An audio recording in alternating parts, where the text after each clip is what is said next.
This podcast is part of the Michigan Sports and Entertainment Podcast Network. Go to michigansportsandentertainment.com for more great podcasts. Look out, Larkin's wide open. There's the pass. He's in the clear. Scores! Dylan Larkin!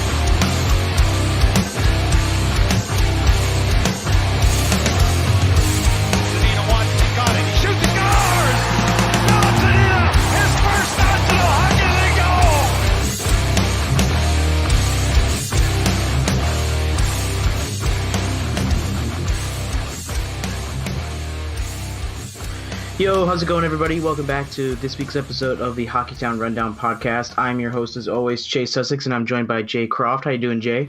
Good. Yourself? It's been a while. It's been a while since we talked, so we're glad to be back. It's a lot of crazy stuff, probably for both of us going on, but we're ready to talk some Red Wings here.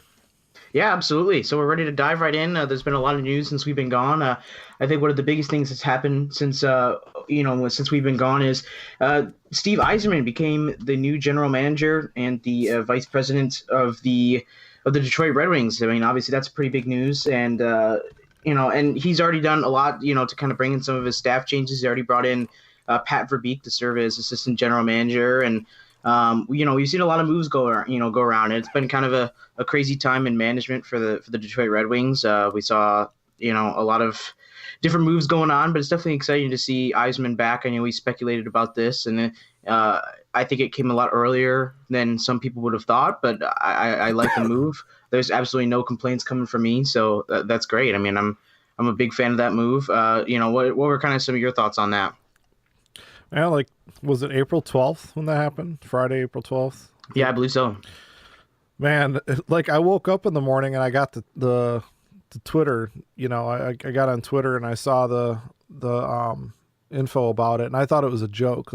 I thought someone was pulling a prank. And then I realized that it was the Detroit Red Wings Twitter that was saying there was going to be a press conference at 3:00 today, blah, blah, blah. And I get online and I'm like, no effing way. No way. I couldn't, I tell you what, man, I had a smile on my face all day long, and you couldn't wipe that thing off. I mean, I'm still giddy about it, man. I think this is great for, not just for the franchise, but for the city. He belongs back in Detroit, and I feel a new, renewed sense of hope now. I was kind of hopeful based on the young kids that we've been drafting and developing lately. But like I said in the last episode we did a while back, was looking for Holland to be more creative and do a little bit more to get this team back into, contention without mortgaging the future, but actually doing something creative for a change. And they've got a guy in Yzerman that, I think is going to do just that. I don't think we're going to see a bunch of quick fixes. I think we're going to see some improvements along the way as we're building. I think we're going to see him do some things to get this team moving in the right direction faster than what Holland was doing. So to me, there's absolutely no downside. This should be like a holiday for us, right? Yeah, exactly. It's great to see. Speaking of which, I mean, when I heard about when this news broke, I was actually away on vacation. I was, on a little bit of a holiday myself, and everyone on my site was like, no, don't write, because you're on vacation. I was like, I had to, because it was such big news that dropped. I was so excited about hearing that, and it's great. Like you said, I think you mentioned to me before, you're just excited for the creativity that Yzerman sort of brings, and what he's brought to the Tampa Bay franchise. And it's definitely just a great addition all around. Like I said, I mean, he brought Verbeek in, which is one of his own guys, and he's done a lot of good work in Tampa Bay as well.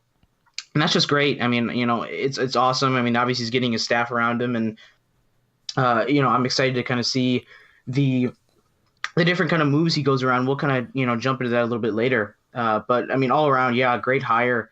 And we'll kind of switch over. I know the Red Wings, Yzerman during his press conference actually talked about, Holland's future and stuff like that with the team. And then less than a couple weeks later, I mean, he went over to Edmonton and kind of signed that big deal as general manager. And what are some of your thoughts on that? Because I thought that was kind of interesting, considering they talked about his future and how much he was involved in bringing Yzerman in, and then he pretty much walks out the door, and just a couple weeks later. So I think it means a couple things. I think for one thing, it means that Holland was much less involved in this decision than we were led to believe. Yeah, exactly. By Chris Ilitch, because, and hey, man, I mean, Holland's had a great career. I don't Absolutely. know, the last 10 years or so haven't really been, haven't been so great for the Red Wings. But, it was kind of inevitable that we were going to have to rebuild. It's not that we're rebuilding. It's how long it took to get to this point. And, really how we got here, and, I don't know, man, there's this really cool, YouTube video out there, and I forget exactly who did it, but it was really well done. And it kind of talks about like the beginning of the collapse, like when it started, and it highlights all the, questionable decisions that were made. I think Holland wants to redeem himself. I think he wants to go out there and show that he can get another team to the cup. I think he has that burning desire to win. Regardless of what decisions he's made, I don't think you could ever question his dedication to the franchise and his dedication to trying to make the Red Wings a winning team. I never questioned that at all. I never thought, man, he needs to get off his butt and like actually do something. I just think he was very careful, very calculated, too conservative in my opinion, not aggressive enough in the new NHL. And I think when he goes to Edmonton, I think he's going to be in for a rude awakening if he thinks that those fans are not going to be harder on him there than we were on him here. And that's the only thing that concerns me is that franchise he's going to, and this is a Red Wings podcast, so I don't want to, spend too much time on Edmonton, but I think that team, that fan base has struggled for over a decade. I mean, they've had one playoff appearance in 13 years. So something like that. Yeah. So, I mean, he's going to a franchise that is just, starving for a team that actually can, lift people's spirits up, get into the playoffs and make a run. And they've got the best player in the world on their team. So there is a sense of urgency to get that team, to where it needs to be. And when Holland has to work with a sense of urgency and he is required to make a lot of quick decisions to try and get a team into the playoffs, we know what that looks like here, right? So I'm a little bit concerned for his legacy that, he's going to go in there and start making decisions to build a win for now, approach. And when he does that, we know what that looks like in Detroit. So good luck to him. I wish him the best, except for when we play them. But I hope he does good, because I don't have any ill will against Holland. I just had a lot of issues with the moves that he made. But I was a Holland defender for many years, until I just, I guess I woke up. I saw the combination of all, when you add it all up, it's a cumulative effect. Like, oh, I see why he made that move. That makes sense. Oh, that move's not that bad. But then when you start looking at some of the contracts that were signed a couple years before the rebuild started, you're like, man, what is he doing? I can't even defend this applicator contract. What I mean? Exactly. So I think he just clearly did not want to sit, in the background. He said it himself when they went to the world championships, or the under 18 tournament that was going on. Yeah.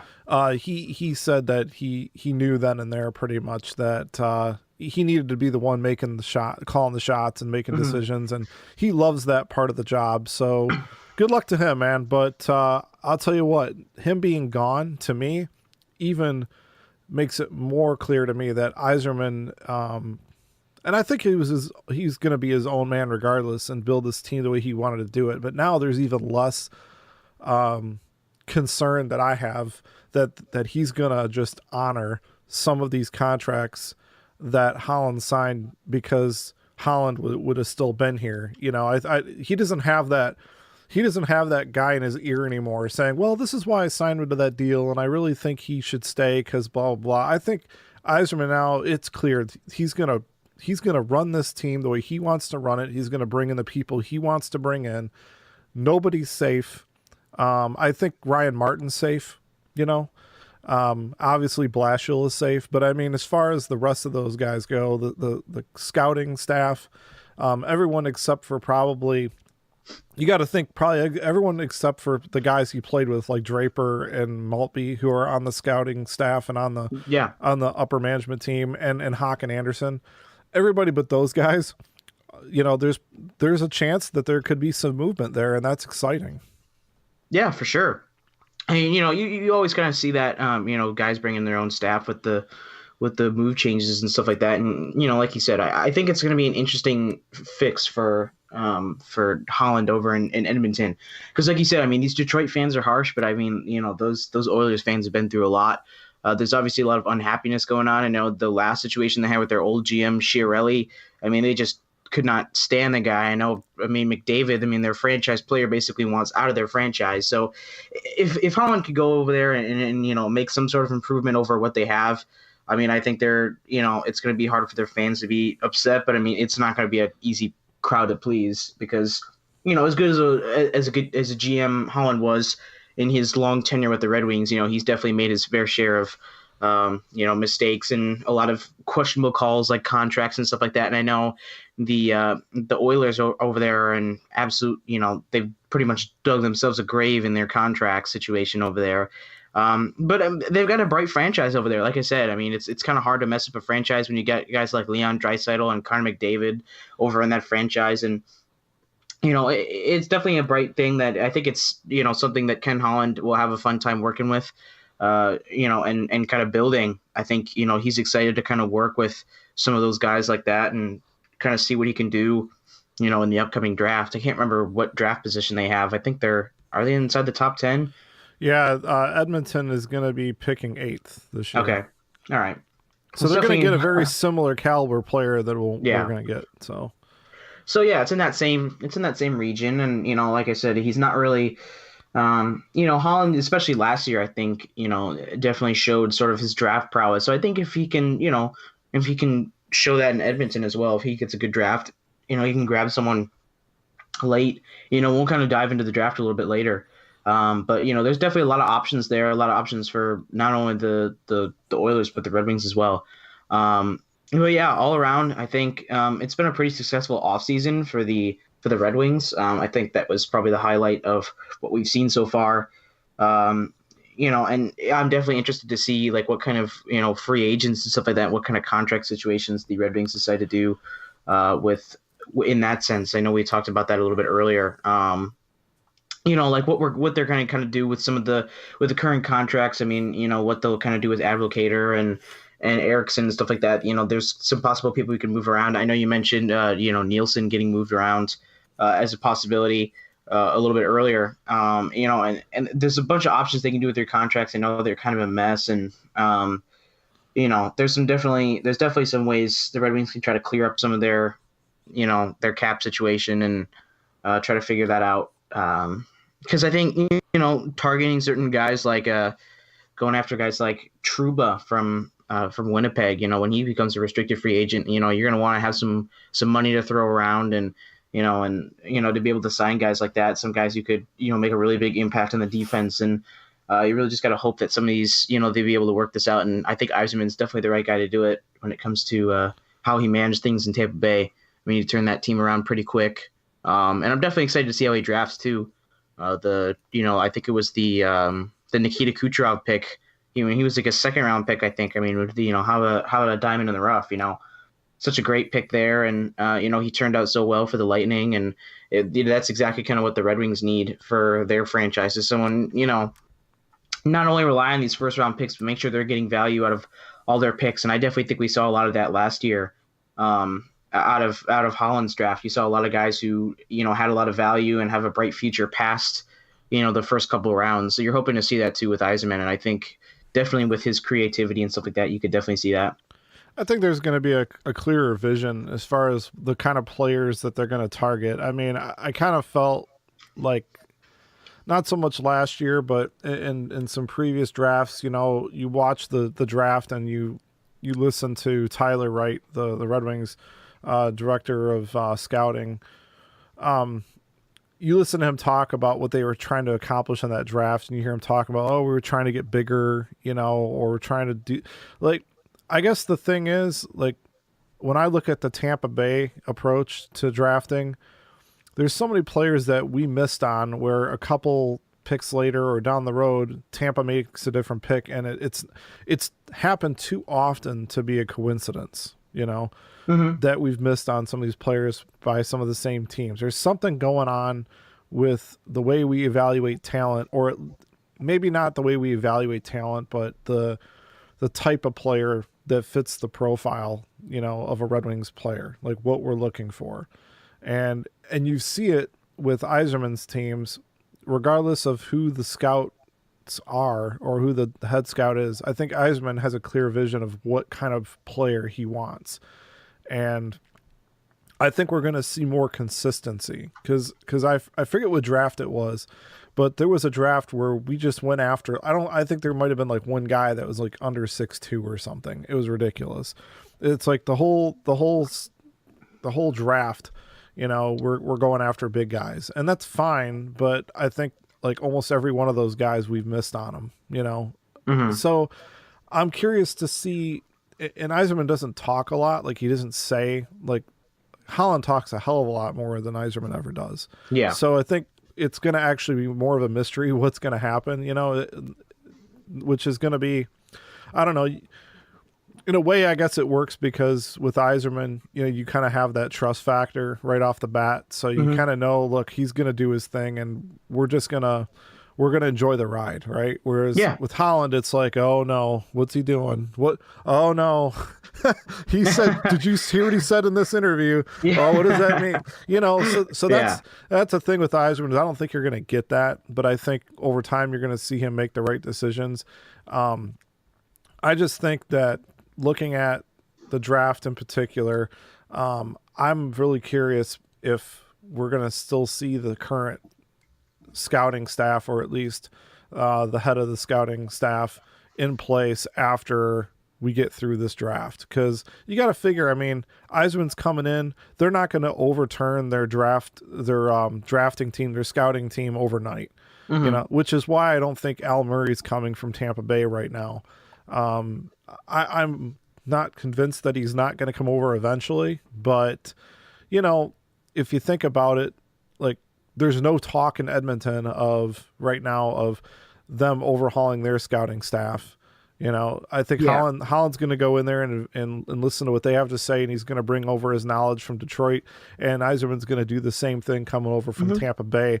I don't think Yzerman's going to try and screw over Tampa Bay by trying to steal their scouting staff, a month or two before the draft. After the draft, though, it'll be interesting. It'll be interesting to see what kind of guys that they pick, especially with this number 6 pick. I mean, we go from being, kind of depressed about, landing 6th again in the lottery, and then turning around, a little bit later and getting Yzerman. So, I mean, the fact is we're still going to get this 6th pick. We're going to get a really good player, but I think this first pick will tell us a lot about what direction Yzerman's going to go. I think if this was and I might end up shooting myself in the foot now, listen to this episode after the draft and I might look like a fool, but if you've got a Dylan Cousins or a Kirby Dach, which I know has been high in the Red Wings prospect on the draft board for a while now. I know that there's been a lot of talk about the scouts from the Red Wings really liking him. But then you got a guy named Cole Caulfield, and we'll get into the draft, I know, later, but I guess it'll be interesting to see, are they going to go for skill? If there's a guy that's just heads and tails elite in a particular area over a guy that would consider to be a safer pick, like, hey, we know this guy's going to play the NHL. We don't know if he'll be elite. We don't know if he'll be on a first or second line, but we know he's going to be really good. Mm-hmm. Yzerman, is he going to go for the home run or is he going to go for the safe pick? And we've been going for the safe pick for a while now. So it'll be interesting to see. I think this whole thing with Yzerman coming in changes everything, really. Yeah, for sure. And there's something else that you kind of mentioned, and something I kind of want to talk about before you transition into the draft and some of that other stuff. But one of the things you mentioned, I kind of think was just some of the nervousness that came around. Some of the decisions that Holland made. Every single time he made a decision, everyone was kind of wary about it. I've seen. I don't want to call it blind faith because I know there's a lot of people. I know how talented he is as a general manager. I'm not doubting his skills at all, but I've just seen, when it comes to news and stuff like that, I've seen there's been overwhelming fan support by pretty much every move he's made. Not that he's made any bad moves by any means. I'm just saying, if there were certain moves, if Holland were to make the same moves, I feel like they wouldn't have come under the same fan support as the moves that Yzerman's been making. So I think that's kind of interesting when it comes into the fact that Yzerman's views of Jeff Blashill, and like we've seen his comments, what Jeff Blashill or what Steve Yzerman doesn't what he says doesn't really ever stay, because I remember he said, like we mentioned earlier, he said that Holland was going to stay with the franchise for a while longer, and he was going to continue working with him, and then Holland's out the door in the next couple of weeks. So we don't really know how that's going to work out with Jeff Blashill, but Yzerman had good things to say about Blashill. It doesn't really sound like he's ready to move on from Blashill anytime soon as head coach. And I know a lot of fans have a lot of negative opinions around Jeff Blashill. So that's kind of interesting that I haven't really heard much about that aspect of things. I haven't really, I think in terms of all the support that they've been getting for all of his moves, I haven't heard anybody address the fact that Yzerman is in support of Jeff Blashill as head coach, which I know probably can't make a lot of fans happy, because a lot of people are just have a really negative opinion of the way Jeff Blashill's handled the last couple seasons, and that's kind of a tough opinion to stand on. So I just thought that was kind of interesting to see where that kind of falls into the rebuild, and do you think that Blashill is kind of one of those guys that he keeps, around for the rest of his contract? I think he signed that 2-year contract this last season. So, does he bring his own guy in after next year, or, where do you think Yzerman stands on that? I definitely think Blashill's here for the whole year next year. I think it just depends on what kind of team he gives them, and what Yzerman's expectations are. Head coach is pretty much the biggest job. The biggest, hire a GM can make, right? You usually don't. This is Detroit. This is Steve Yzerman. They have a street named after him, for God's sake. So, So I think he's got a much longer leash than anybody they'd ever bring in from the outside. And obviously Ken Holland. Ken Holland had a pretty long leash too for being here for so long. So I won't be surprised if Blashill, is here for the full 2 years.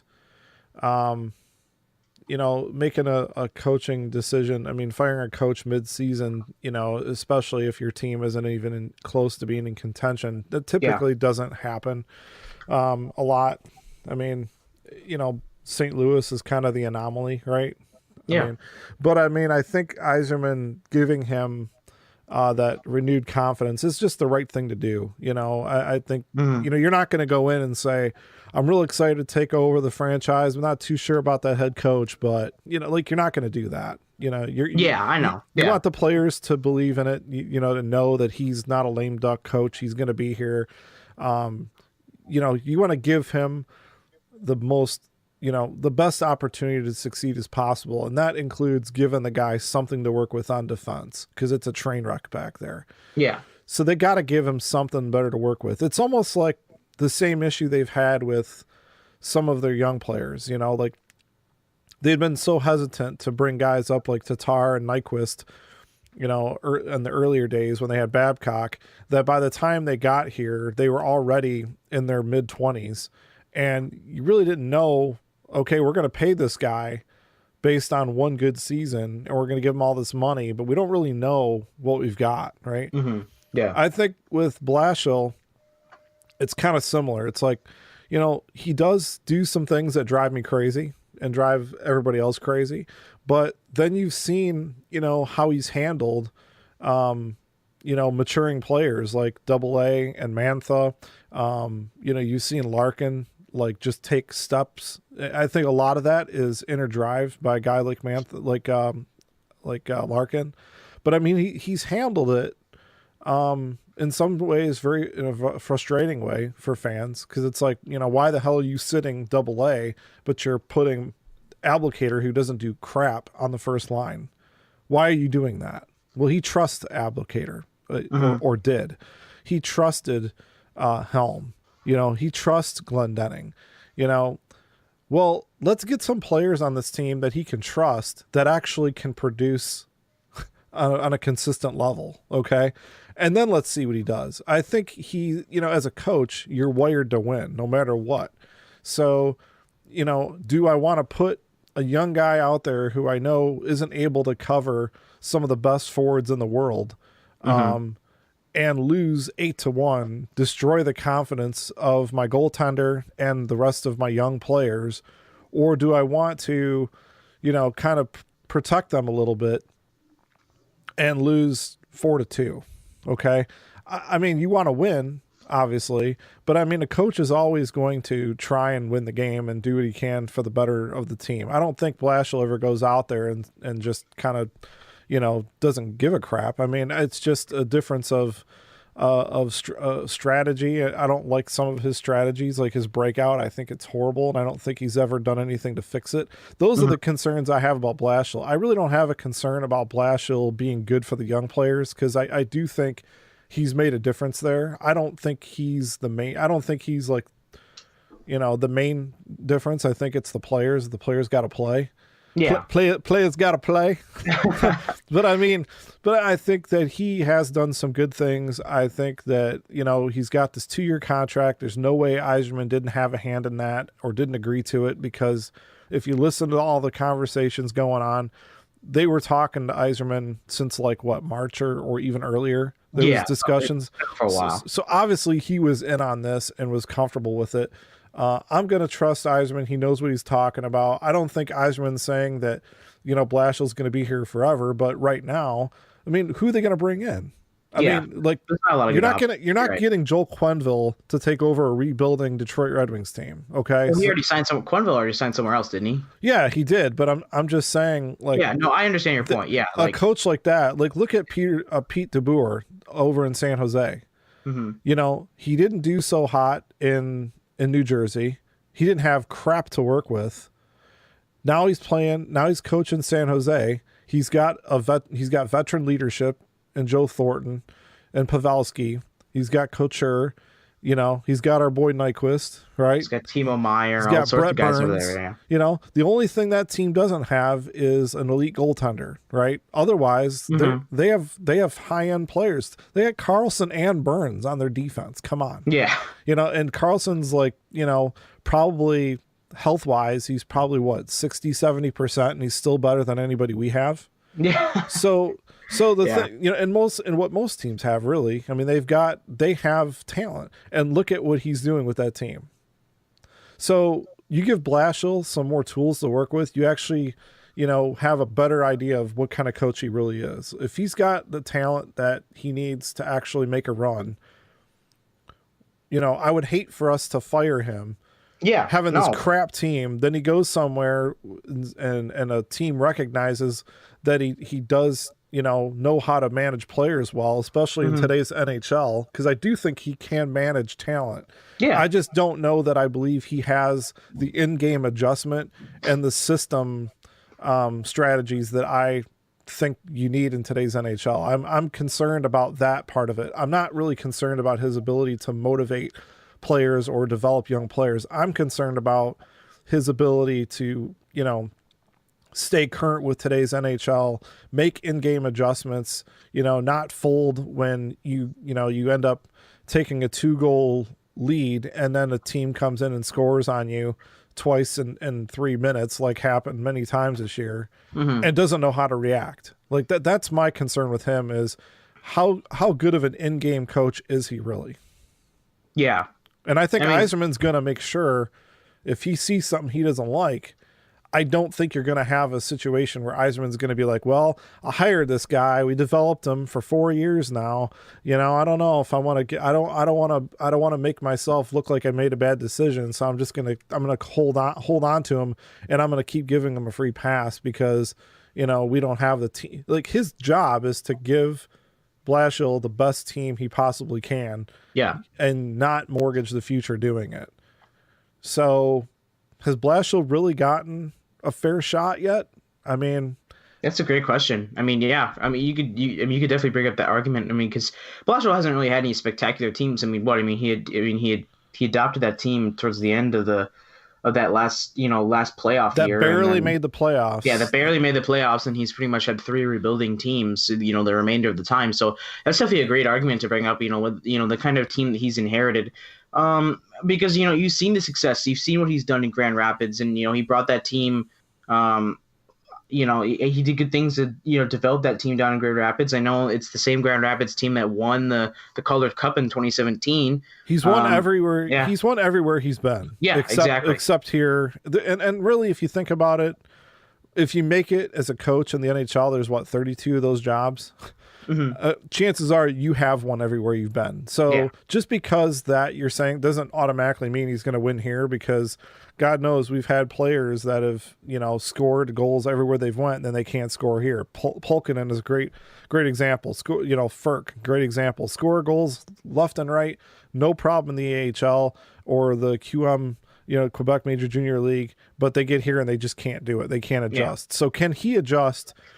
Can he learn from his mistakes? I look at things like telltale signs to me are like, okay, he comes to this team that made the playoffs and had the second best power play at the time with Jim Hiller as the assistant coach for Babcock. Mm-hmm. Yeah. And since Babcock left and took Hiller with him and Blashill took over, our power play has been horrible. Yeah, it's been brutal. We don't have a defense to really move the puck around, so that, but again, that breakout is horrible.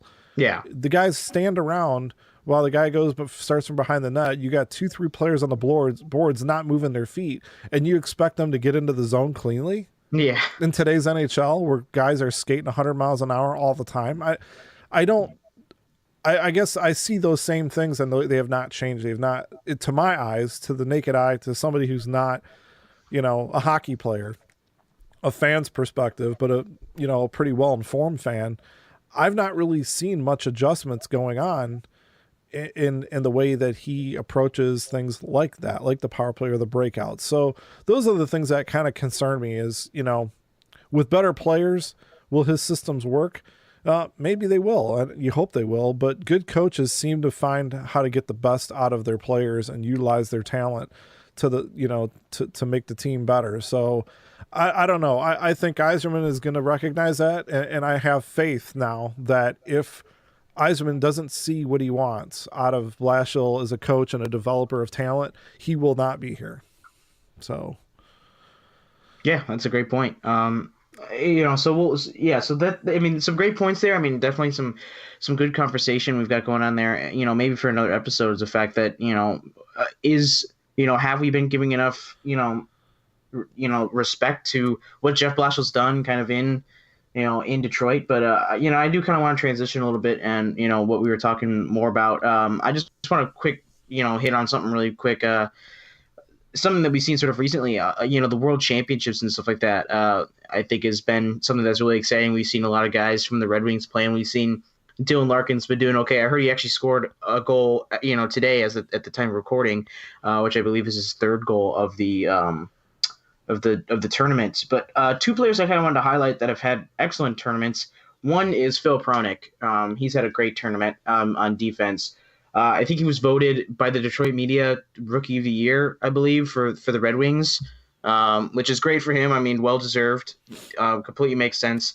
But, like I said, someone who's been getting pretty much all the attention. I haven't heard as much about Hronek, even though he's been playing fantastic. But I think the player that I've heard the most about and seen the most video about is Anthony Mantha. I mean, if you haven't seen his most recent goal in the World Championship, I mean, that is one of the most impressive goals I've ever seen. I mean, beats the goalie far side and, between the legs. Absolutely beautiful shot. Seriously, if you haven't seen it, look it up on Twitter, look it up on YouTube.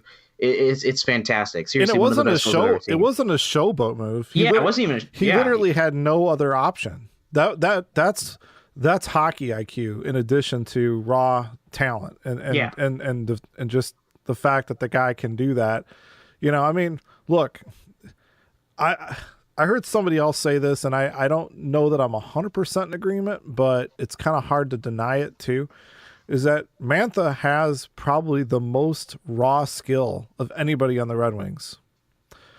Larkin has the drive, the inner drive, the heart, but as far as like hockey IQ and like skills, like hands, I mean, Mantha's not just a one-trick pony. He's not like just a goal scorer. I mean, you see the passes this guy makes. You see his ability to hold on to the puck. I mean, if this guy plays the way that he can all the time, like even Vanek, who had played with Mantha, for a while this year, had said, like, I don't think he even realizes how good he can be. Like, I still think he's holding back a bit. I don't want to say that this is his coming out party, but this does nothing but just boost his confidence coming into next year. This is the best thing that could happen for him, really. Well, I mean, and he's a guy who already had enough confidence exiting the year. I mean, had he not been injured, I think, honestly, Mantha could have been another one of those 30-goal scorers in the Red Wings last year. I mean, it's completely possible. I think he finished the season with 25 or something? Yeah, 25 goals. In 68 games? Yeah, in 68 games. I mean, he didn't even play a full season. He scored 25 goals. I mean, he's easily a 30-goal scorer. Had he not missed, had he played a full season. So it's one of those things where I think he's got, a huge boost of confidence coming into next year. He's going to be aiming for that 30 goals next year. Like you said, I mean, insane hockey IQ. He has great size. It's just he's a really good combination of a player. He's got everything that they've kind of needed. And, like I think he just needs that one little push and that, kind of stops him from that little bit of conservative play and finally just, allows him to break out of his shell and kind of take full advantage of, of his skills at the NHL level. Because this is someone who can score 30-plus goals in the season when healthy.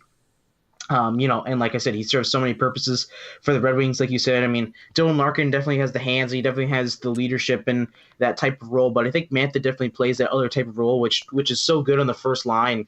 It's always so good. I mean, it's just something that you don't really see. He's a complete player, and I think that's exactly what the Red Wings are looking for in this rebuild. Because I've heard a lot of people say, "Oh, you can trade Mantha for picks. You can trade him for." You could package him and trade him for a defenseman or something like that. And it's like, he's probably your most complete player on the team besides Larkin, and you're wanting to trade him away. I can't really understand that. No, 6'5" players that can score 30 goals a year, that have a physical element to their game. Obviously, he's not a soft player, do not grow on trees. And the Red Wings have not had a legitimate power forward since Brendan Shanahan and Franzen, really. I mean, I would say Franzen's the most recent. And he gets compared to him a lot too. But I mean, I think he's a better player than Franzen is. I mean, we haven't seen it. We haven't seen it in the playoffs yet. But I mean, I think the raw skill is there, and I think it's just a matter of time. The kid is 24. He's not 28, 29 right now. He's not even, he's hitting his prime years.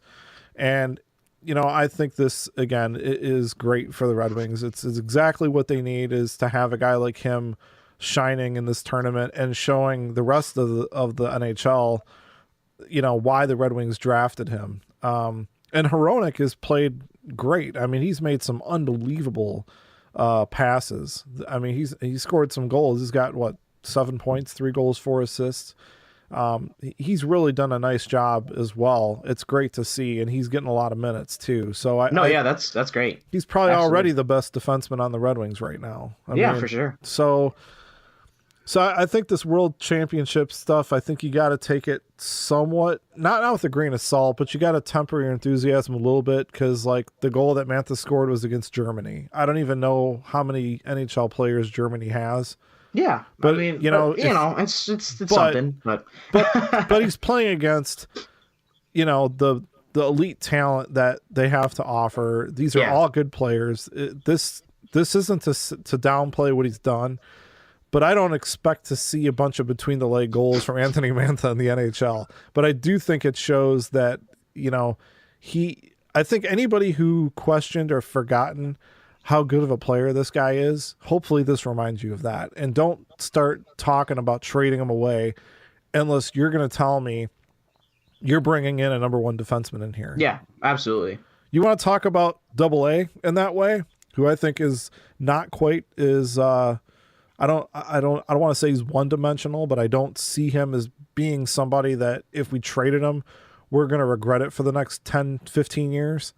If you bring in a piece that is just undeniably like so good on the back end that you're like, okay, look, hate to give away a guy like that, but we know that we're going to have to give away something to get something. And hey, we got this guy in Grand Rapids called Philip Zadina that we're hoping can be a 30, 40 goal scorer. And we also got this guy named Veleno, who we think is, hopefully the number 2 center in the future. And we also have a number 6 pick that we can get a high-end center as well, if that's what we want to do, or a goal scorer, if that's what you want to do.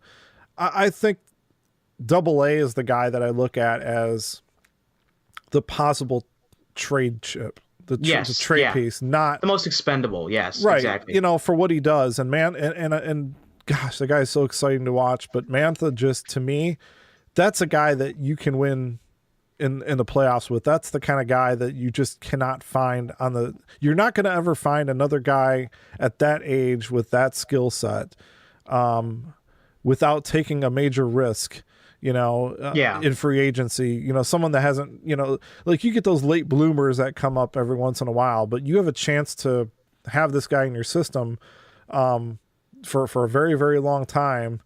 And I think they would regret, trading somebody like Mantha, unless you're telling me you're going to get like the most number 1 blue chip defensive prospect in the NHL because some team either doesn't realize what they have, like Montreal with Sergachev or something like that, or just a real disgruntled player that's stuck in a bad situation like a Shabbat in Ottawa or something like that. I don't really see Mantha going anywhere because I don't see anything comparable coming back our way where it makes sense.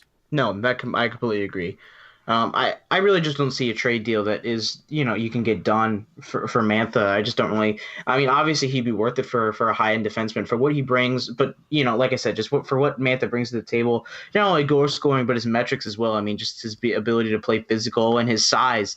And, like I said, it's just it's something that you can't really pass up. Like you said, they don't grow on trees. It's one of those guys where, it's definitely just a unique talent, someone that the Red Wings haven't seen in a long time. So it's definitely someone you'll kind of, you're sort of focusing on more towards a rebuild standpoint rather than, AA, who, is impressive as his 30-goal season was. And, like I said, I do believe that he's more of a one-dimensional type, just speed, goal scorer who, like I said, may not have the same success here, if he's lower on the, on the totem pole. I mean, you've seen guys like Nyquist who had a lot of success here. I mean, really hasn't played very well for the Sharks. But speaking of which, actually, I mean, it looks like the Sharks actually have a chance to win or to reach the Stanley Cup final. And I think we get that conditional pick at the 3rd becomes a 2nd round pick because is it 3rd becomes a 2nd or 4th becomes a 3rd? It's one of the two. I think it's 3rd becomes a 2nd. Yes. Yeah. If they make it to the Cup finals or if they sign Nyquist to a contract in free agency,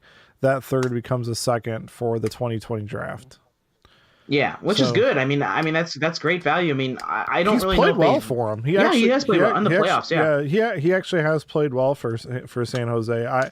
I mean, I think it makes a big difference when you're playing with the kind of talent he's playing with. I mean, he doesn't. Yeah, they're not expecting him to, be a number 1 guy, on the offense over there. So I think with tempered expectations and better line mates, further down the lineup, I think he's slotting in really well for them. I'm just not I'm not convinced they're going to re-sign him for what he thinks he should make, being that I think he had a career year this year. And San Jose has got, other young players they got to pay. So I think the Red Wings' best chance of getting that second round pick is for, San Jose to make it to the Cup Finals. And it's not easy for me to root for San Jose, especially playing St. Louis, because I like St. Louis. But, I want that second pick, though. I want that second round pick would be really nice. That's definitely an interesting thing. I don't really see them necessarily re-signing Nyquist, but I think the series is 2-2. Yep. There's a lot of controversy around that game 3. I mean, holy cow, the hand pass from Timo Meier. Nyquist had an assist on that goal.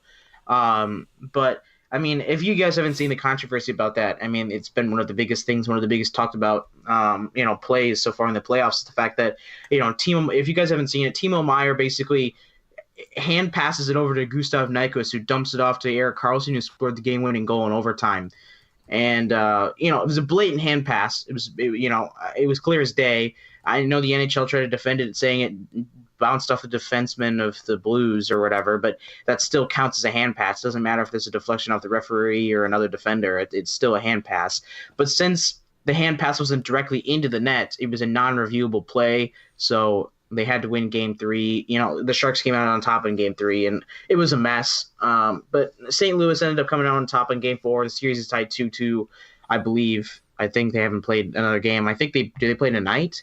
They might. I'm not. I think so, because I think yesterday was an off night, wasn't it? Yeah, they had the off night because the Hurricanes Bruins series is over.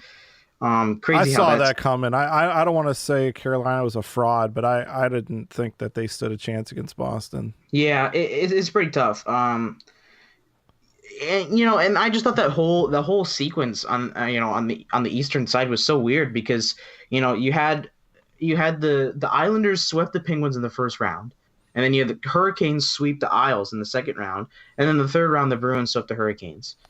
It's weird. All 3 series have lasted 12 games in total. I did not see Barry Trotz's team getting swept. I just didn't. That was shocking to me that they did so good against Pittsburgh and just looked so not ready, I guess, against Carolina. That was really disappointing to me. I was really hoping that, Carolina's a good story and everything, but I mean, they either don't make the playoffs or they get to the conference final or the cup championship when they do make it to the playoffs. It's just weird. I mean, good for that team, that franchise. They're not a cap team. They don't spend to the cap. They have a very different way of approaching things. That fan base is having fun over there this season. That's they really almost didn't even make it, and then they get all the way to the conference finals, but then they get beat by a legitimate cup contender. And I don't want Boston to win the cup, but I know. I wanted Carolina to come out on top of that. But series. It's like, come on, really? Like, you look at all these teams that are like, rebuilding and they're spending the money and And Carolina's going to be the one that makes it, not Toronto, not Boston, not Pittsburgh, not Washington. I mean, Carolina. So, no offense to Carolina fans, but it's just kind of weird, when I saw that happen. I'm like, really? Like, this is what, with Yzerman on board with the Red Wings, I'm less concerned about this whole thing. But what I mean by this is, before, it was all about, let's just get in, right? Like Holland was like, we just got to get in, and now it seems even more than ever, like, you just got to get in, right? It's like, no, like, we are missing significant pieces here. We don't want a quick fix, right? Yeah. I don't think I have that concern at all with Yzerman. Whereas Holland, I mean, he can peddle that sentiment going into Edmonton right now. Look at Carolina, man. I mean, they just got to get in. It's like, no, there's a lot that goes into, like, look at Carolina. Where are they spending all their money? Defense. Yeah. Slavin. What's the other guy that they've got? They've got a lot of pieces, Hamilton, Dougie Hamilton's there. What's the guy that they were looking at? Calvin DeHaan or the guy I forget, he's a smaller guy, I forget his name, but there was another guy that they were gonna, it was like the talk, for a while about bringing him into Detroit. You know, it didn't happen, but they've got a really good defense core over there. Goaltending was a little bit suspect, but they, up until this recently, and up until Mrazek got hurt, they actually were playing pretty good. You know, they've got like Trevor Van Riemsdyk. I'll know it when you say the name. Yeah, I'm trying to see because I'm looking at the defensemen. They got Dougie Hamilton, Justin Falk, Trevor That's Van it. Riemsdyk. Falk. Justin Falk. Yeah, okay. that's the guy that they were talking about because he didn't have quite as great of a season the past year as what he did in previous years, and they were kind of looking at, you know, the fact that they don't spend to the cap, and you know they got a lot of money tied up in these other players. They got to sign Sebastian Aho to a pretty big deal, so Falk was kind of like, hey, you know, do they hold on to Falk, or you know, do they possibly move Hamilton again, who kind of seems to move around a lot? Yeah, I mean, they spent a lot of money on that defense, and clearly they you know, they've been able to scout pretty well on the defensive side. So it's not like a complete like, oh my gosh, you know, there's no way they should have been here. They've got some good players. There's no doubt about it. It's just you know, I guess I wasn't seeing that coming. No, yeah, I mean I think it was definitely out of left field because I currently live in the Carolina areas, you know, in that area over here. And you know, I went to a game earlier this season. We went to the Hurricanes Red Wings game because they play the Red Wings, I think, like, you know, twice or three times a year, and they come down here once or twice.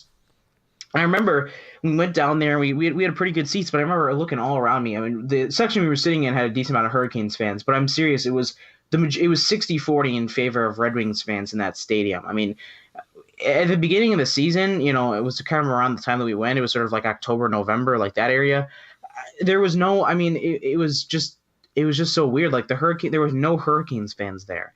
It was insane. I mean, you know, I know that the Red Wings travel incredibly well. I know some guy was telling us, you know, the fans that travel the best, I think, for the Hurricane, when they play the Hurricanes, at least, was the Red Wings, the Rangers, and the Penguins, which is not a surprise. Those are three big franchises, big fan bases. You know, you see that all the time. But just the fact that it was so loud whenever the Red Wings scored, it was ridiculous. I mean, it was almost like a home game. I mean, it was insane. I mean, I haven't been to Little Caesars yet, but you know, like, it was still so loud in there every single time the Red Wings score a goal. I mean, it was pretty crazy. So to see that kind of turn around, and you know, I thought the whole bunch of jerks, you know, thing was super cool this year. Brilliant marketing. Yeah, insane marketing. I mean, they did a great job this year, and you know, I thought all the celebrations were so cool. I know a lot of people had some issues with that, but I don't know. I just thought it was a lot of fun. It was such a cool thing for them to do, and kind of brought them something else. And I mean, I'm telling you, that fan base in the playoffs was something else. I mean, they hadn't. I mean, Carolina. I feel like they hadn't lost a home game pretty much like all of playoffs up until the Boston series. Yeah. If I'm not mistaken, like they won pretty much every home game that they played, which was ridiculous. I mean, that crowd is something different in Carolina, especially in the playoffs. I mean, obviously, you know, you're going to have your fans show up in the playoffs, but I mean, holy cow, that's definitely it was just a complete 180 from what I saw earlier in the season. I was just surprised. You know, we went before the whole sort of bunch of jerks thing sort of, you know, started happening. So it wasn't as big, but then once the other games started going on, it turned into this whole big phenomenon. It was so cool. I mean, just kind of see that. But yeah, like you said, it was kind of a left field sort of thing where, you know, Carolina was kind of like, oh, that's one of those teams where they're just kind of like, it was definitely, I think, one of those fan favorite things. It was like people wanted to see them make a run, but they weren't necessarily the clear cut. I feel like they're kind of like the Vegas team last year, you know, it's kind of the big underdog story, and sort of, I guess, that aspect of it. That's at least how I saw their run, but I didn't really think they had what it took to go all the way. I mean, they looked really good, but I mean, when you get put up against the serious candidate like the Bruins, and as much as I can't stand the Bruins, I mean, they, you know, all respect to the Carolina franchise, but I mean, the Bruins beat the brakes off of them, really. I mean, yeah, goaltending and you know, secondary scoring was a big issue for Carolina, and that's shown.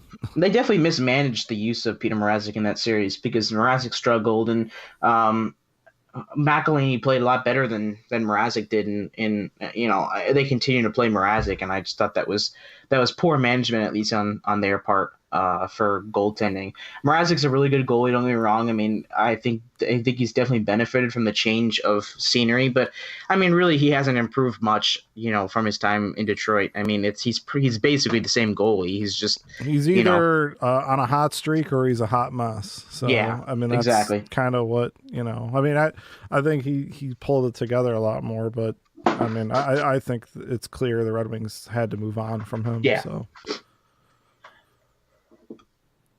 All right, so so I think we can transition to the draft now. I mean, I think that's definitely something we should talk about. I know we've kind of talked about the draft in pretty much almost every episode we've had so far since the return. But it's our Stanley Cup, buddy. Yeah. Just like the Lions Super Bowl is the draft until we get to the playoffs. It's our Stanley Cup. I know this is the part that we enjoy the most. I mean, it's great. Don't get me wrong. I love talking about the draft. Draft season is so great. Don't get me started on how the whole the lottery system works. I absolutely hate the lottery system. It's a crock. I hate it. It's awful. It's bad in the NBA. It's even worse in the NHL. I hate how it works. Chicago getting a top 3 pick is absolutely wrong. It's just so bad in my opinion. I mean, the Rangers got to number 2, and New Jersey getting the first pick. I'm not upset over it, but because I think they needed it. But the way the system works, I think it's a little unfair that only one of the top 5 teams can get a top 3 pick. I mean, I just think that's so stupid. Just think of it this way. That works. Just think of it this way: if the Red Wings, even with that ridiculous winning streak they went on at the end of the year, and we were like, what are they doing? They need, if they would have just won that damn Buffalo game, we would have been picking first overall. Can you imagine that? Like, I just think it's just such a stupid, it's like a 1 game polarizing thing. Everyone's like, oh, they get all grumpy. They're like, oh, I can't believe we went on that winning streak. It's like if they hadn't gone on the winning streak, they still would have picked 5th, right? It just proves I mean, Ottawa was by far the worst team in the league, and they dropped, or Colorado's pick. Yeah, Colorado's pick fell to 4, right? Yeah. So I mean, come on. I mean, that's, if you're a fan base and you're going through that kind of a season, it's not fair to the fans, if nothing else. It's like, dude, I gotta pay season tickets to support this crap on the ice. At least give me the chance at getting one of the top 3 players in the draft. Exactly. I just you should not fall out. To me, to fall out of the top 3 when you're clearly the worst team in the league. I don't know, man. If you tank it, and if you're doing what Buffalo did to try and get, Connor McDavid, but you end up with Eichel. I mean, I understand that they don't want teams doing that. I get it. But how many teams really do that? How many teams really just sell off, your third goalie of the regular season because he happened to win some games? I mean, there's not a lot of that happening, and a lot of fan bases wouldn't put up with it. And I don't think that's really. I think that's more of the exception than the rule. That does not happen that often in the NHL. So to punish teams like Detroit, who, we're losing not because they were trying to, completely throw in the towel, but they're just not a good team. And then they go on a winning streak and their young kids start to play better. It's like, that to me should be rewarded. I mean, obviously if the Red Wings had the number 1 pick, we wouldn't be having this conversation. So I know, we're being total homers about this, but regardless, it has happened twice in the year now. We've moved down to the 6th spot. So I was gonna say we've moved to 6 in the past 2 years, and it's frustrating as a fan. Yeah, I mean, call us homers all you want. I could really care less about that, because it really, I mean, it's not even really that. I mean, it's not even just the Red Wings. I mean, you had teams who were borderline unwatchable last season. I mean, so the 3 of the worst teams. So Colorado, the pick that they get from Ottawa, they dropped from 1st to 4th. LA, clearly the 2nd worst team. They dropped from 2nd to 5th. We dropped from 4th to 6th. I mean, so the fact that New Jersey got the first pick, whatever. I mean, I think the more frustration there is that they just got the first pick. They literally won the lottery a couple years ago. You know, I mean, to me, that's where, like, you know, there should be something in place where it's like, look, you know, if you finish, you know, from this level on, you should not be able to get in the top 3. Okay. Yeah. You know, and then there should also be something where it's like, look, if you've won the draft lottery in the last 3 years, you know, you're not going to get the number 1 pick. Yeah. You know, like, because the whole point of the lottery, the whole point, you know, of finishing or getting a higher pick when you finish near the bottom is those teams need the most help. Yeah.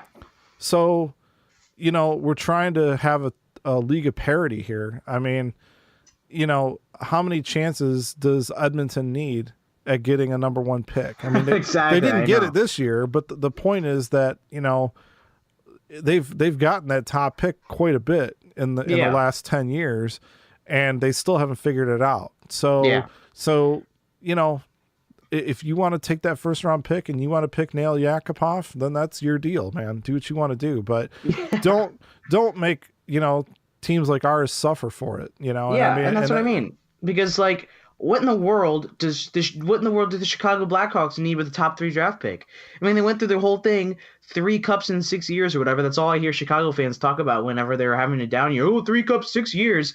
They literally won. Yeah, exactly. Won 3 cups in 6 years, and they have like a couple down years, and you give them the 3rd overall pick in the lottery. And so they already have Adam they have Adam Boqvist in their system, and now they could have Bowen Byram too. That's exactly what I'm saying. It's like, you know, you're creating a lack of diversity in your league. I mean, it's really just you're keeping the same teams on top, and it's not one of those things where, you know, I've seen in other leagues. I think it's worse in the NBA in the fact that some of the smaller franchises are having a tougher time rebuilding because, you know, all these guys are all these big franchises are jumping into the top. But it's one of those things where, you know, Detroit's not necessarily a small franchise. They're just not having a good time right now. You know, they're just not a good hockey team, and it's really just, you know, I just don't understand really what the Blackhawks or the Rangers necessarily need with the top pick when it's not even like they weren't terrible teams last year. I mean, they were borderline non-playoff teams. I mean, the Rangers were obviously worse than the Blackhawks, but the Blackhawks I think they were one of the bottom teams in the Western Conference, but the Western Conference was so competitive last year. I mean, you had like 5 teams competing for that wild card spot at the end of the year. You have a healthy Corey Crawford and net, and Chicago is a playoff team. That's exactly what I'm saying, because you had Patrick Kane again last year, who had one of the top, you know, I don't want to get too much in Chicago, but I mean what, he had like the longest point streak in Chicago history or something like that. He had a ridiculously long point streak. He was playing so well. I mean, he was literally playing top of his game pretty much all year. And that team barely misses the playoffs, but they get rewarded with a top 3 pick. That's just wrong. It's just not. This is not the way to go about it. And I get it. You know, you're trying to avoid tanking, but rewarding teams who are barely playoff teams, barely non-playoff teams. That's just not the way to run your league. It's just not the proper way to. It makes it tough. It makes it hard to, as a franchise, to say, "Oh, I think I'm confident in the fact that we can go and rebuild," because you're not guaranteed anything in the draft lottery. Because why not just take the worst 3 teams and put them in the lottery? Yeah, because that's what I mean. All 3 of those teams are bad. All 3 of those teams, probably there's not a lot separating them. You know, if one of them is completely tanking, like on purpose, right? Like just completely thrown in the towel, there's no guarantee they're going to get the number 1 pick. And in most cases, there's not going to be 2 generational players in the same draft. And in some drafts, there is no generational player. Like that's just the way it goes sometimes. I mean, so to me, I would have no problem with that. You know, I mean, I don't know why they need to include so many damn teams into the lottery. I don't think it's just, like you said, you know, to me, it's ridiculous to have Chicago move up that many spots and knock teams down that clearly need the help. Yeah. It's really bad. It's really bad. I mean, you saw it last year too. Carolina, Montreal, both got in the top 3 last year, despite not needing it. I mean, you saw it. Literally, the Hurricanes got the second overall pick last year in the lottery, and this year they made the Eastern Conference Final. That it just doesn't make any sense. I mean, don't get me wrong. I mean, Andrei Svechnikov, I mean, he had a great run last year with Carolina. Someone who could, there's a plenty of other teams who would have benefited from that. Yeah, I mean, I don't really know if he was the only one who boosted them to the playoffs, but he was definitely a nice addition to the offense. Someone who played the majority of the season last year in Carolina. It's, it's tough to really just say like, oh yeah, like the pick didn't really make too much impact, because it did. I mean, that's the thing. I mean, these guys are, you're letting teams like this get into the top three, and they really don't need it. I mean, really, Carolina wasn't even really that bad of a team last year. I mean, yeah, sure, they missed the playoffs, but like, whatever, you know what I mean? Like, there's a lot of teams who missed the playoffs. There's 15 other teams who do. Well, like, we got the pick that we were percentage-wise had the highest probability of getting. So we know we're picking sixth. The rankings just came out, the updated rankings. There's been quite a bit of changes, and I'm looking at the one that TSN did that Craig Button runs. So, I mean, there's been quite a bit of changes. Do you want to talk about kind of knowing now that we're kind of, I guess trying to get off our soapbox here, even though we're both ticked about it. I mean, okay, now we know where we're going to be. So, what do we think? I guess there's a few interesting conversations we can have, here. First of all, let's take a look at the rankings. Let's see some of the biggest changes, that we can recall. What do we see some of these teams doing ahead of us? More importantly, what do we see our team doing? And do you think that there would have been a different pick made if Holland was still here versus what you think Yzerman might do? So how do you want to approach this, Chase? What do you want to talk about first? I think that's definitely a good starting point. I mean, where Holland would have picked versus Yzerman, because I think, again, like you were talking about earlier, Holland is a very conservative general manager. I feel like he would have gone with more of a safe pick. I know that they're, now that they're grabbing six, they're pretty much have no chance of Bowen Byram unless some sort of miracle happens. But like I said, I think top three, I mean, I really see him probably going to Chicago out of all teams. I mean, adding to, to Boqvist and having Byram alongside him would be, great for the Chicago's defense. But like I said, I think you probably would have seen someone like a Dylan Cousins or a Kirby Dach, like a safe center pick at the number 6 position if Holland was there, because like you said, it's one of those guys who, he'll probably play in the NHL. You don't necessarily know where he'll be, but he's a safe, they're a safe pick. And I don't really think either of those would necessarily be a bad pick by any means. But like you said, a guy like Cole Caulfield or a Turcotte, these guys are, like you said, I mean, Cole Caulfield is, leagues ahead of most of the other players in the draft in terms of goal scoring, just pure skill. I think Caulfield is like probably one of the best players in the draft. I mean, you're not really getting much better than him. So, it's one of those things where I think with the more creative pick that Yzerman's going to bring in, I think it makes most sense to go with a guy like Caulfield, even if someone like, Dylan Cousins or Kirby Dach is sitting there. Because personally, I do like Dylan Cousins more as an overall center prospect than Kirby Dach.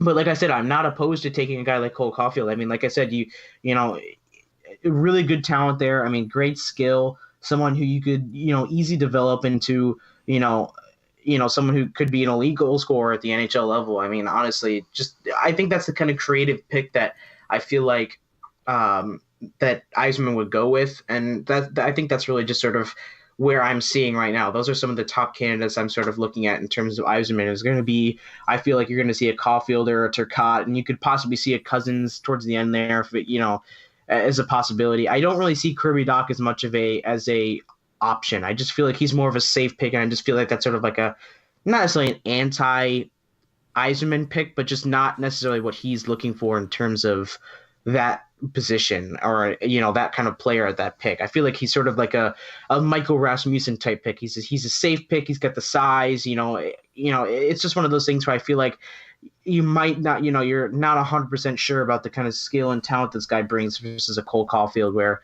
you're 100% knowing what you're getting there. You got the skill, you got the goal scoring ability. And so I think that's what Caulfield brings. I personally like Caulfield now that I've looked at it, over time. I'm not a big fan of Podkolzin. I don't really think he's falling for a reason. So, that's sort of my thoughts on this sort of the comparison there between the two general managers. Yeah, I think that Cousins is kind of like, he will probably be somebody that can pretty much fill any role you need, right? Yeah. You need that second line center. You need a guy that's going to be able to get the puck to people. No problem. You need a guy that's going to be able to play on the power play or the penalty kill. Probably not going to be a problem. Is he going to be elite in any one area in particular? I don't know that. And I don't know that anybody else does. It's kind of like, he's one of those guys where it's just like he does everything well. And you love a guy like that. But, again, it's like, it's almost, look, if they go up there and pick Dylan Cousins, I'm not going to be mad. Yeah. I'm not going to be mad. I would say that, it's probably a safer pick than I would have expected if there are other guys on the board still. So we know that Hughes is going 1. We know Kakko is going 2, unless, and look, if those two are interchanged, I don't, I'd be very surprised, but I wouldn't be like, oh my God, are they stupid? I mean, yeah, you could make an argument for Kakko. That's how close it is. Byram, he's, he went from being somebody that you and I talked about, being there during our mock drafts, during the whole lottery, mock lottery thing we were messing around with, the whole that whole discussion to now probably not being there for us when we pick 6th. So, I don't know if Chicago is going to take him, but I don't see him getting past both Colorado and LA. So, he's not going to be there more than likely. If he is, hey, look, Zadina, we didn't think he was going to be there. You know? So you never know, but I have a hard time believing that someone's going to pass up on him. The TSN rankings have Kirby Dach 4th. I don't buy that. At 4, you're going to have Alex Turcotte available. You're going to have Dylan Cousins available.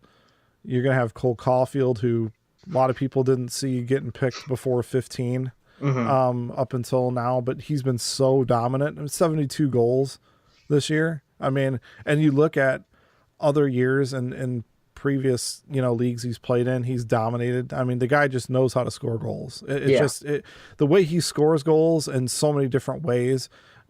He makes his own plays. He's not dependent on, even playing with Hughes, even that is not a reason to downgrade him and say, oh, it's because of Hughes. No, this guy scores regularly all the time, no matter what the situation is. I don't think his size is going to hurt him that much. I mean, you hear some people say, there's players that get you into playoffs, and then there's players that win you that win in the playoffs. And some people think he's the former, like he's the kind of guy like a Gaudreau that gets you in the playoffs. He's a regular season guy, but he's not a play. That's BS. We don't know that, I mean, that's ridiculous to me. Yeah. So look, man, if we're sitting here and Alex Turcotte is available, I'm probably opting for Turcotte because I think Turcotte is, he's really shot up a lot this year, but that guy just makes everybody better. He makes some of the most unbelievable passes you've seen, but the guy can score. He's had some injuries this year, which has hurt his numbers, but I think Alex Turcotte is just skilled beyond his years. I mean, I don't know how to say it better than, the fact that this guy to me is, if he's available at number 6, that's who I think I see Yzerman taking. If he's not there and you've got Cole Caulfield still available, I think the tougher choice is going to be, okay, do you want a safer pick at center, which is a key piece?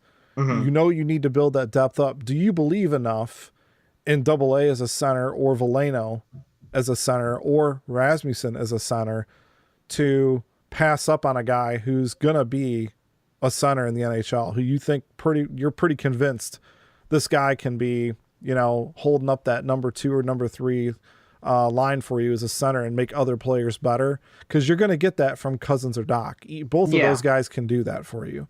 Or do you go for a guy who's just so damn elite in one area of the game that you just can't deny it? You have to take it. I mean, Zadina was considered elite, not just as a goal scorer, but as a playmaker, as a skater, as a guy who's just tenacious. He's just on the puck all the time. You couldn't deny that, I mean, he had all the tools, and we're still, he's developing. Caulfield, man, I mean, he looks like, I wouldn't be surprised you draft Caulfield, he goes in the AHL and just lights it up. Yeah. I think he's an instant AHL player next year if you draft him. Yeah, I mean, I mean, he's a smaller guy, but I mean, he's got to put some muscle on him and stuff. But I mean, dude, so does Jack Hughes, right? Jack Hughes is. It's one of those things. I mean, you give him a couple of years to, you give him the off season, you give him next year to build up some of that muscle mass. I mean, these guys are, you got a good prospect coming in. I mean, really, that's what I think I kind of like about Cole Caulfield the most, is just his potential to kind of become something, like I said, I think, with Turcotte sitting there, I mean, I think like you said, it's hard to sort of pass up a guy like that, but because obviously he has the size advantage over Caulfield, but like I said, Caulfield, weight is one of those things where, you can, in that muscle, you can always put that on. That's not, you can, he's been playing against college players. Yeah, that's what I mean. Because I mean, the thing is, you can put on weight. It's easy to do that stuff. It's easy to, to teach someone how to, eat properly and build, their body up to, to do that. But you can't teach the kind of skill that you're seeing. You can't teach, hockey IQ. It just happens. You know what I mean? It's just guys who are just naturally, are just talented with that kind of stuff. So it's one of those things where, that's the kind of thing that Caulfield brings to the table. And, like I said, I'm kind of interested in your thoughts. What would you say if Caulfield and Turcotte are gone? So it goes Hughes, Kakko, Byram, and then it goes like Turcotte, Caulfield, and then we're sitting at 6. Like, obviously, I think you're sitting there and you're like, okay, we're taking one of the two centers, I guess, between Doc and Cousins. Maybe, I think Caulfield has more of a chance of being there at 6 than a guy like Cousins, maybe. But there's a guy in this draft that I think a lot of people are not, I would consider a dark horse for being in the top 5, and that's Trevor Zegras. Yeah, Trevor Zegras, yeah. I mean, when I believe when Hughes was injured or whatever, I mean, he wasn't even on Hughes's line, and he was putting up a lot of points. I mean, dude's got 87 points in 60 games plus 41. I mean, 6 foot, he needs to put on some weight. As far as skill goes, I mean, I've heard a lot of people say he's got more skill than Cousins and Doc does. Yeah. So, I mean, I think even if Caulfield and Turcotte are gone, you've got your pick of Cousins, Doc, and Zegras as a center. And, you got a solid center pick. And I think that's where you have to go, honestly, because personally, at least it's just me, I don't trust Double A as a center. I don't. Going forward, I don't really see. Like I said, I see him more as that expendable piece where I see him getting moved. I don't see him as a long-term plan. I just don't see him, as someone who the Red Wings are going to be necessarily willing to, hand over money when it's time, when he wants that big contract. That's what I'm worried about. I'm worried about that next contract, honestly. Yeah, I'm worried about that. Yeah, I really am. I am too. It's one of the things. The contract thing worries me so much because he's going to be asking a lot of money, and that's not someone I necessarily know if I want to pay. I think drafting a center this year, getting a guy like Zegras or Cousins or Doc, I think those are just safer picks. Being able to, elevate guys like Rasmussen and other guys in his line, be able to, I think if you're getting that 100%, you're 100% solid that this guy's going to be a second, third line center, even if, like I said, you're not complaining about that. You know what I mean? Like, you're not looking for a guy to replace Dylan Larkin as the first line center. That's just, that's what this team is relatively looking for. If you're seeing a guy who's okay, his what he's getting is, what his target, I guess, is is a second, third line center. I'm not complaining about that as a projection, because you're not looking for a top line center. You're obviously, Larkin is your guy on the first line, so someone who can generate on a second line and elevate his teammates, even guy on the third line who can push his teammates and score points. I mean, your later lines are just as important as your early ones. So I think being able to elevate those those later lines, I think that comes even more important. And I just don't really think that's something that Anthony Ciu necessarily brings to the table as a center. He's not really someone who dishes the puck very well. He's not someone who can spread the puck around. He's someone who can generate points, which is great. I mean, you always want someone who can generate points, but I'd rather have someone who could pass the puck around and elevate his teammates as well as score points, rather than being a one-dimensional speed guy like Anthony Ciu is. So I'm not going to be someone who's going to be willing to fork over a bunch of money to pay Anthony Ciu if you can draft a guy like Zegras or Cousins or Doc really at 6. Even if a guy like Turcotte or and Caulfield are gone, I think you have 3 really reliable centers to go there. And like I said, it kind of fills the Anthony Ciu role that you're kind of not necessarily looking to get rid of, but it gives you an option, especially for trade things. You can package Anthony Ciu for a defenseman, something like that. There's a lot of ways you could go with it, and I think just the expendability, I think, of Anthony Ciu is the reason why I'd be willing to to draft a defenseman like that. Yeah, I do. Just my gut tells me that Double A is going to end up being packaged in some sort of a deal to, I think Double A is going to be one of Steve Yzerman's, like, one of his big moves that he's going to make. And I think he's going to be part of the package, because there's a lot of players out there that they could draft that can do, like, Zegras has the skills to make high-end plays at top speed. He's better defensively. He's more, I mean, not at the NHL level yet, obviously, but I mean, he has, like, he's got a commitment to defense. He plays a gritty game. He's got, like, quite a bit of penalty minutes, actually. Like, he does project as a very effective two-way player. They compare him to someone like a Kuznetsov, right? Mm-hmm. As that's the kind of, like, your number 2 center. If he's going to be, like a Mark Scheifele type guy who's going to, really just be very effective at all assets of the game, you got a guy like a Zegras that can do that. Looks like you got a guy like a Cousins or a Doc. I think Cousins is the one that's got the better skating. I think it is.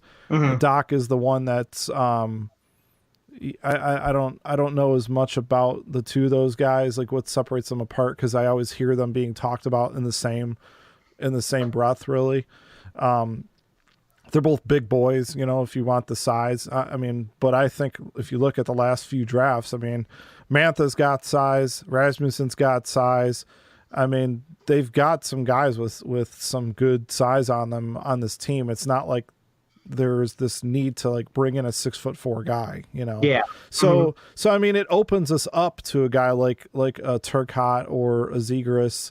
I don't think that, Double A is, like, so great at one thing where it's like, oh my gosh, there's no way I can see the Red Wings letting him go because he does this one thing so amazing. The one thing he does so much better than everybody else on the team, other than Larkin, is his skating, right? And we've seen him be able to make plays at top speed, but those are the most of the time, those are the kind of goals he scores.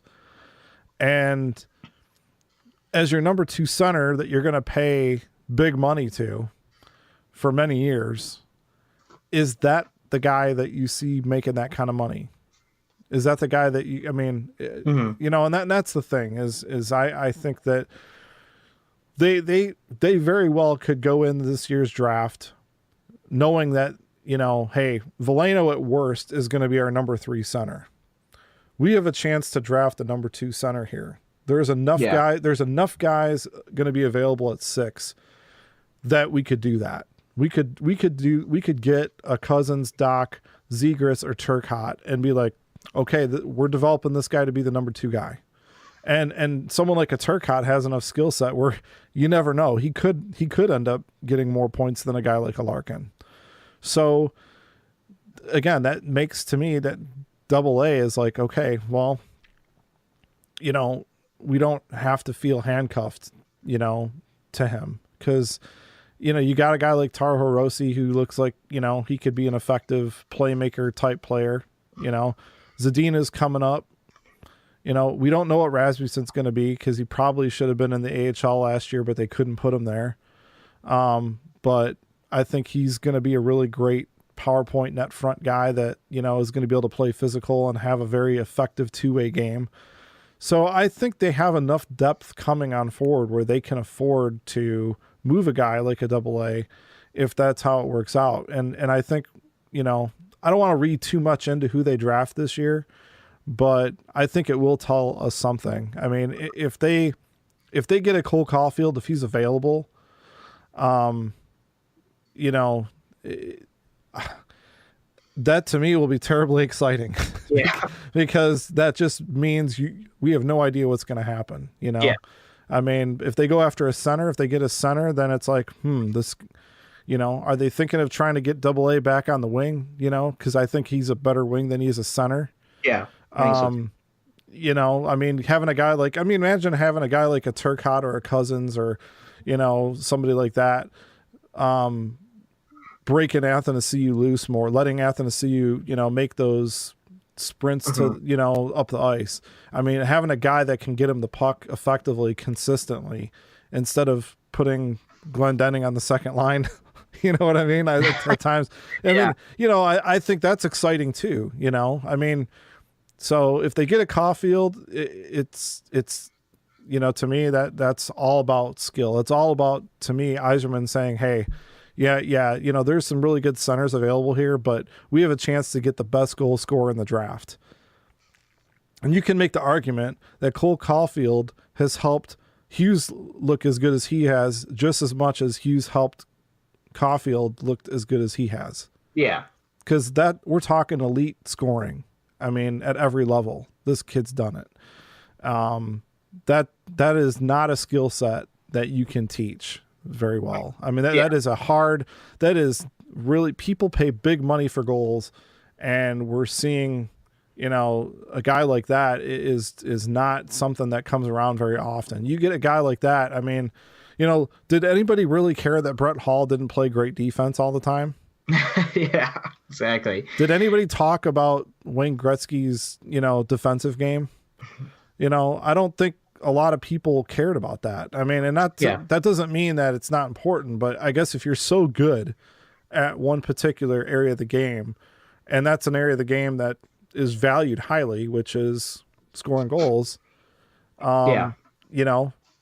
that's a home run if that guy turns out to be that kind of a player at the NHL level. Now, if he turns out to be a 25 goal scorer at the NHL level, and he's, and he's really highly dependent of other people getting on the puck all the time, I don't know that that's a guy that you pick with your number 6 pick if you got a guy that makes everybody else on his line better, like a Turcotte or a Cousins or a Zegras or a Doc, But if he's that elite, if you project him to be able to score at a high rate at the NHL level, like a DeBrincat or a Goudreau at their size, it's kind of hard. It's kind of hard to imagine Steve Yzerman passing up on that kind of skill. No, I completely agree. Because it's like, like I said, like we mentioned before, it's that, it's that creative type pick. And I think it's the kind of risk, of you have a chance to have a home run player like that. And I think that's the kind of risk that, that Yzerman wants to bring to the table. And that's definitely kind of exciting. And it's tough because you don't want to get caught up on you don't want to get stuck to one specific prospect. And that's one of the things I try to avoid is I want to avoid doing too much research on a certain player because I know certain guys are going to be there. And, and there's so many good players in the draft. And I think that's why you have to keep your mind open for versatility because guys do rise and guys do fall. I mean, you've seen it. I mean, Podkolzin was pretty much a consensus top 3 pick back when we were doing mocks. And now he's fallen a lot. I mean, he hasn't produced. I mean, there's a lot of situations in these different tournaments and stuff that he's kind of gotten lost in the mix. Like he hasn't done enough to really stand out. And skill wise, I mean, like Craig Button was saying that like he doesn't really have some of the top end skill that some of the other guys at the top of the draft do. He's more of a he called him a bulldog type player, and that's great, but you know, even playing at some of the different levels in Russia, he hasn't really stood out as much, you know. And it's kind of hard when you see a guy, like, just looking at the stats, you know, like looking at this stuff. I mean, 2016, 2017, Caulfield playing, you know, for, it looks like high school hockey, scoring 50 goals in 22 games, you know, 44 goals in 40 games for under 17 team, you know, scoring, you know, 29 goals in 28 games in junior league this year, and in the USHL, 41 points in 28 games, and then coming in and scoring 72 goals for the under 18 team that he's on with. Yeah. I mean, that's crazy. I mean, those are crazy numbers, and you can't ignore that, you know. If you're getting Caulfield, you're not getting him to set up other players on your team. You're getting him to score goals. So I guess the whole thing is, do they value that above getting a solid, stable number two, who they project to be as a number two center that's going to make everybody on their line better? And that, I guess that's the question you got to ask, you know. And you also got to ask, you know, what do we project Veleno to be? Because, you know, we've seen, like I said, you know, you said, we've seen players come from the queue and put up huge numbers and then take a while to adjust, and some of them never really do. Because you know, you're talking guys. I mean, the one thing you can say to his credit though is that with Veleno, he started in the queue at a younger age because he had that elite status. You know, so he's actually coming over to Grand Rapids, I think, a year younger than what he typically would be. So we're not talking like, I think when Mantha was in the queue, you know, he was like the oldest you could be at that level, I think. You know, where I think age level wise, typically Veleno would still be in the queue for another year. But because he's played there for 4 years, he was granted that exceptional status. He's able to sign as a pro and play in Grand Rapids without having to be in Detroit. So there is that, you know. So I guess it's going to be exciting regardless. There's going to be a really good player available to them. We can only hope they make the right pick, but you know, I think it'll be a clear message sent if Caulfield is the pick or a Turcotte is the pick over a Cousins or Doc, because that tells me that they're all in on skill. Like the other parts of the game are important, but at the end of the day, they're going after the guy with the highest ceiling. And that's it. And that's, to me, you know, when it comes to goal scoring, that's clearly Cole Caulfield. And when it comes to playmaking, it comes to, you know, having that raw skill. I think Turcotte has that over Cousins and Doc. I completely agree. And I think one of the most things I'm excited about is the fact that Yzerman finally has a top pick to play with. I mean, he's been in Tampa for so long, and they've had such a dominant round. I mean, they haven't really necessarily had, you know, a lot of early picks to necessarily play around with. So I'm definitely just kind of excited to see what he does with the top 6 pick, you know. And 3 second rounders, man. I mean, they're finding guys like Braden Point and Kucherov and these other guys, Palat and them guys in later rounds. I mean, did you see that goal Palat scored in the tournament? I didn't. He scored some sort of a sick breakaway goal. It was nasty. Okay. I think it was Andre Palat. I'll have to look that up. It was nasty. So, I mean, he's been able to find and has had players, you know, join Tampa that were not, you know, in the top, you know, in the first round even. So, and part of that is who they have, you know, is a scouting staff. But the one thing I'll say as we getting closer to wrapping up today, I mean, is people need to kind of take a little bit of a breath, you know, with the Yzerman stuff, because as excited as we are, not every decision that has been made in the last month or will be made in the next couple weeks or who they draft are all because of Steve Yzerman. Okay. And this whole thing with this guy that they're bringing in from Finland, Oliver Koski. Mm-hmm. So I went on Twitter and immediately I'm saying, Yzerman's first big move, no, I'm sorry. The first big move was Yzerman signing Veleno. Yeah, it was Veleno. I'm like, all right, look, I love Yzerman, okay? And I'm going to give this guy the longest leash, you can probably get it at a pet store, okay? But look, they were going to sign Veleno regardless. Yeah. Okay? Yeah. This is not an Yzerman deal. Well, here he goes. And then the second deal was this Oliver Koski thing. Oh, here he goes. Second move. And everybody's doing this. Yeah. I'm like, no, I know what you mean. I'm like, look, all right. Did Yzerman okay it? Of course he did. Okay. But instead of just reading the headline, actually open up the article about how this happened. And you'll see that Yuri Fisher had been going after Koski for a while now. Yeah. And it was him and Horkoff had been going after this kid. And they've been talking with the agent and they've been working with him. This was in development for months, not the month since we hired Yzerman.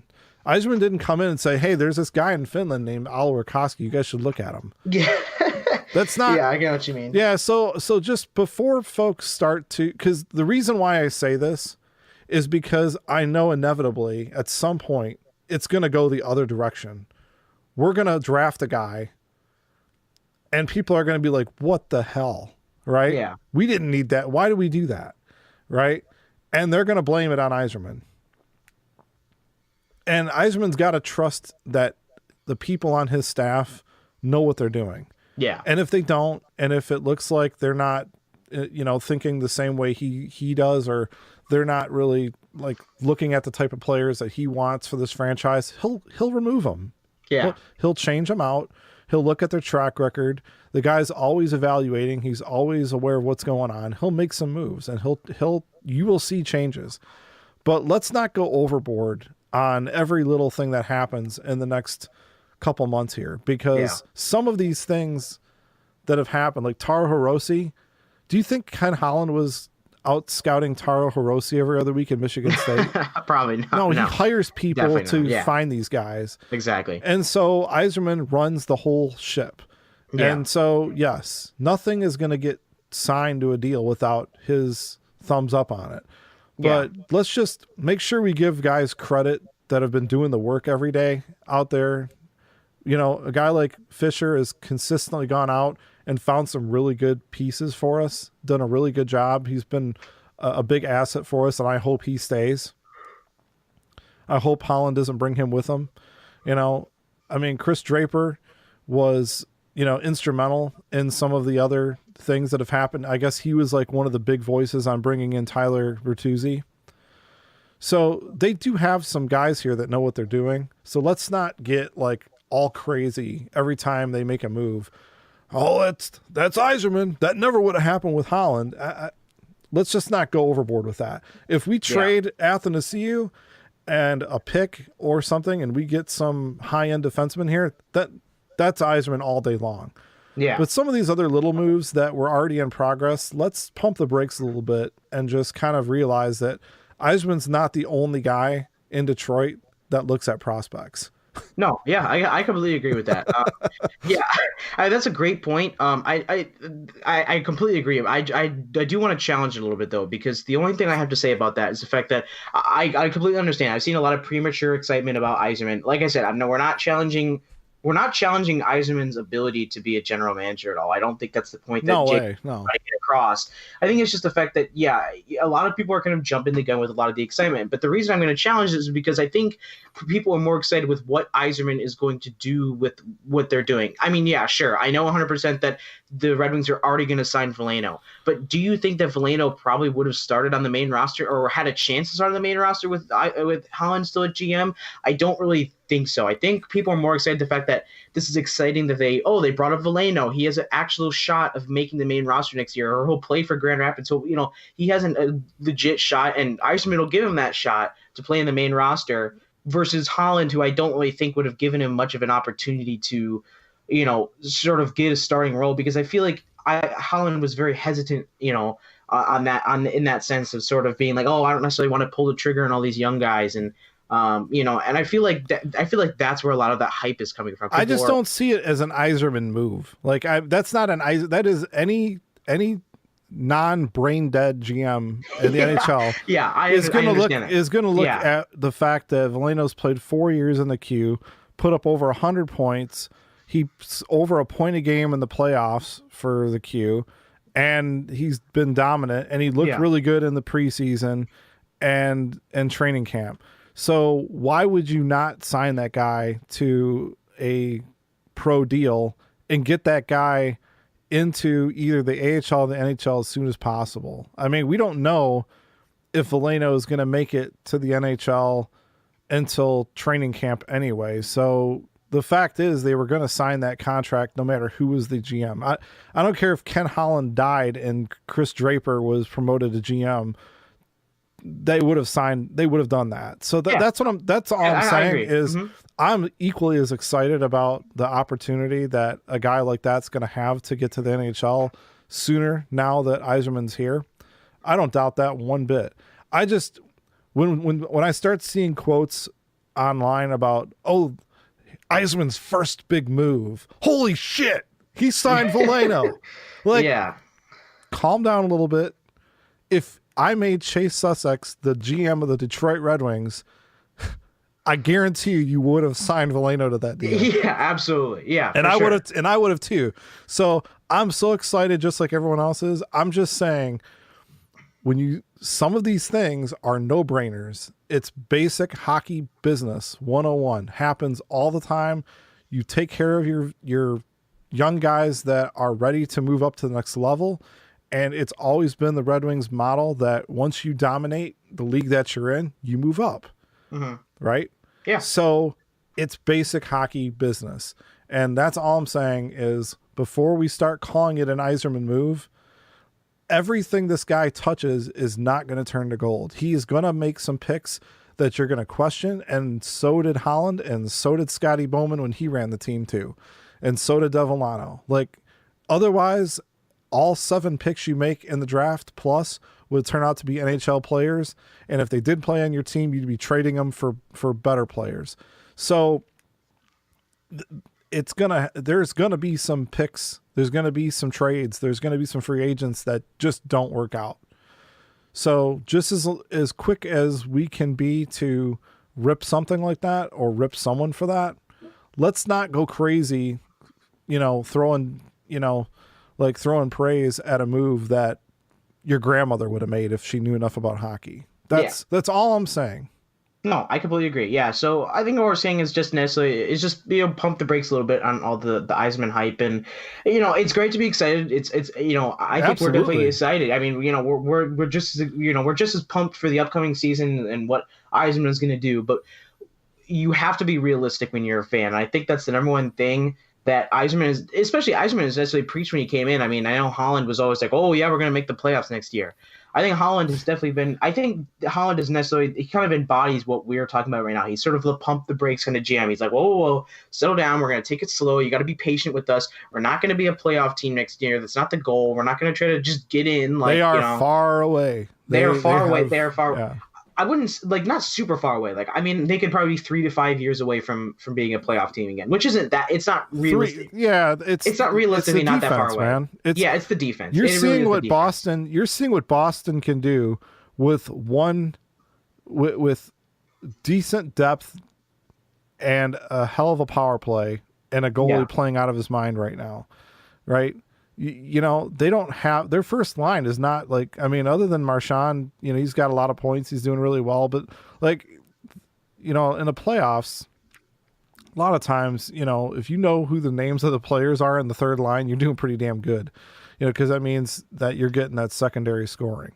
And I think Yzerman, better than Holland has been able to, I have no doubt in my mind, Yzerman is going to go out and he's going to find some guys that are going to put up 20 goals a year for us on the third line that are going to get paid decent contracts, that are not going to get overpaid. He's not going to be overly loyal to players who are not superstars because he has the confidence that he's going to be able to find a replacement for him if they do price themselves out of a contract that that he knows that they just can't afford under the cap system. He has that skill set. Okay. It's hard to find guys like Kucherov. It's hard to get guys like Victor Hedman and Stamkos unless you're drafting number 1 overall. Mm-hmm. It's the guys that he's been able to find to put in that lineup, whether it's been through some very, very, very smart trades, some free agent signings, and some drafts that has made Tampa Bay so damn good. Mm-hmm. He's found the right pieces and he's been able to put together a team that is going to be a contender for quite a long time. It's not solely dependent on a couple guys. So, I fully am on board with the Yzerman hype train. I'm totally about it. I'm just saying, let's not let that be like clouding everything. I mean, let's be realistic. Know that there's going to be some moves that just aren't going to work because there are trades that did not work there are some moves. You look at some of the moves that Yzerman's made, he's made some awesome trades, but he's made a couple that didn't work out either. Mm-hmm. But if your good moves outweigh, the ones that don't work out over time, you're going to be successful. And unfortunately, Holland was making more bad moves, whether it was free agent signings or draft picks, then he was making good ones, and that's why he's not here anymore. So, at the end of the day, I'm all about the excitement. I'm just saying not every move that is made, especially early on. I mean, I'd say, a year or two, we're seeing some free agent signings like this. Yeah, I'm sure he's had a lot more to do with it, but we're all so excited about it. I saw a couple of these things happen and I just kind of laughed because I'm like, dude, I'm not trying to downplay the Yzerman factor. It's huge, but damn it, dude, there are some moves that these guys on the scouting staff have been working towards for months, mm-hmm. and to just call it an Yzerman move is kind of like, I also want to recognize that, we've actually got some pretty smart people working for this team, not named Steve Yzerman. And I guarantee you Steve Yzerman's going to keep those guys around and they're going to be valuable pieces in building this team going forward. That's all. Yeah, no, I completely agree.